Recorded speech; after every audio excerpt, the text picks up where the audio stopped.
guest editor on the radio in the morning. Richard Ingram's interest in vocal skills also extends to oratory. Who makes great speeches anymore? Well, we'll talk to someone who's regarded as a great orator in a moment. We'll also talk to a commentator on speech making. But first, a taste of what great political prose sounds like. We shall fight on the beaches.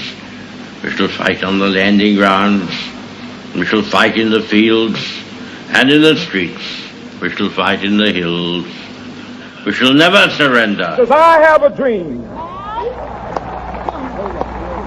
that my 4 little children will one day live in a nation where they will not be judged by the color of their skin, but by the content of their character. I have a dream today. Let it be said by our children's children that when we were tested, we refused to let this journey end.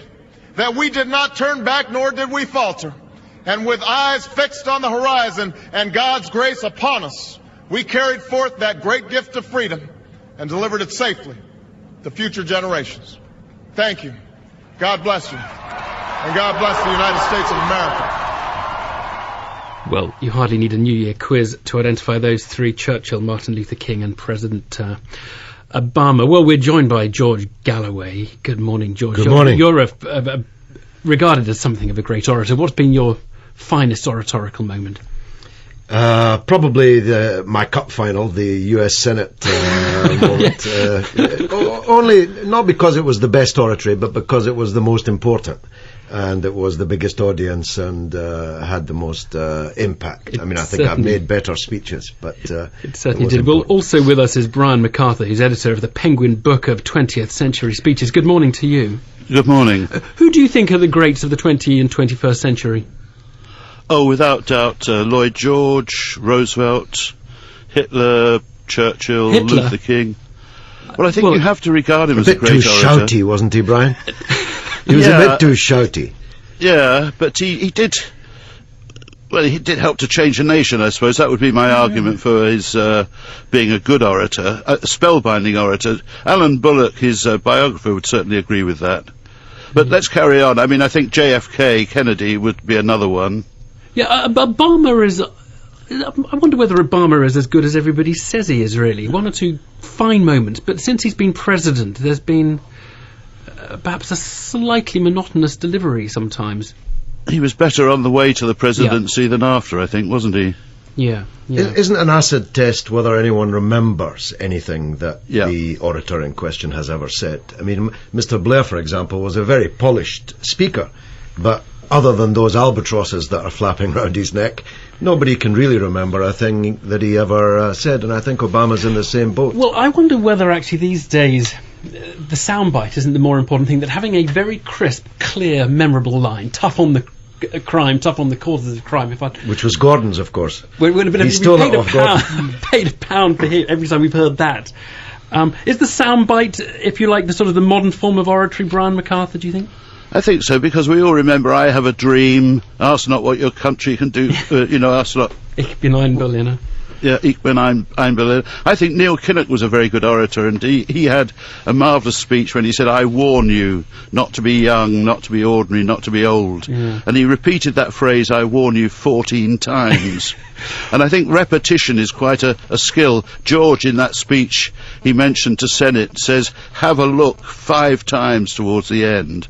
Well, Churchill said, we will fight them. It's a good technique. It is. How much sort of explicit rhetorical technique do you prepare when you write a speech, George? Well, I don't write. Never have written any speech ever.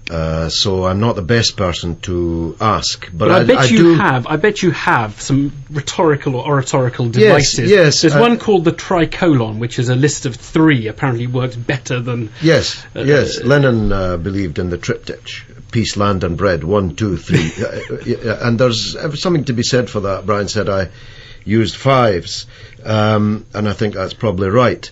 No, I think the oratory comes from everything you've ever read, everything you've ever heard everything you've ever believed or felt. And a At passion least if about it's, your subject. Yeah, right? I think that's key, and I return to the Blair point. You see, I agree with Brian. Neil Kinnock was actually quite a good orator, albeit he went on far too long, like Wagner's operas. But the point about Neil was he actually genuinely believed in things. That's it. I mean, sincerity is a huge thing. Yeah, it helps a yes, lot. Yes. One of the most memorable speeches of our time, I think, is Earl Spencer at Diana's funeral.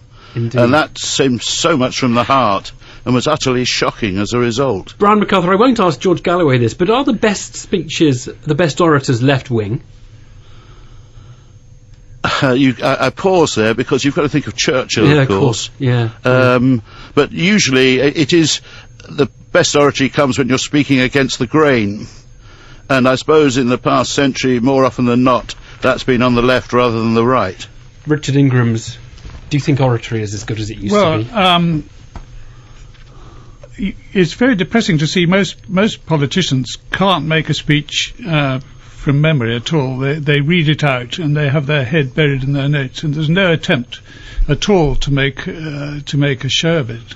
So it has very little effect. I mean, who would you name now in the House of Commons? I think you'd be struggling in today's House of Commons. Kenneth Clarke can turn in a good speech. I'd be struggling to reach for any of the Labour or Liberal Democrat names, to be honest. Cameron gives a speech without notes, though, doesn't he? But it's not very memorable, is it? It's not very memorable, that's the point. Brian's right, that it's all kind of wafer thin. When I entered Parliament in 1987, there was Mr. Powell, Mr. Benn, Mr. Foote, Mr. Heseltine, Mrs. Thatcher could make a speech on her day, Dennis Skinner was not yet extinct, and there were, a few dozen parliamentary orators. You'd be struggling to name 5 now. Gentlemen, George Galloway, Brian MacArthur.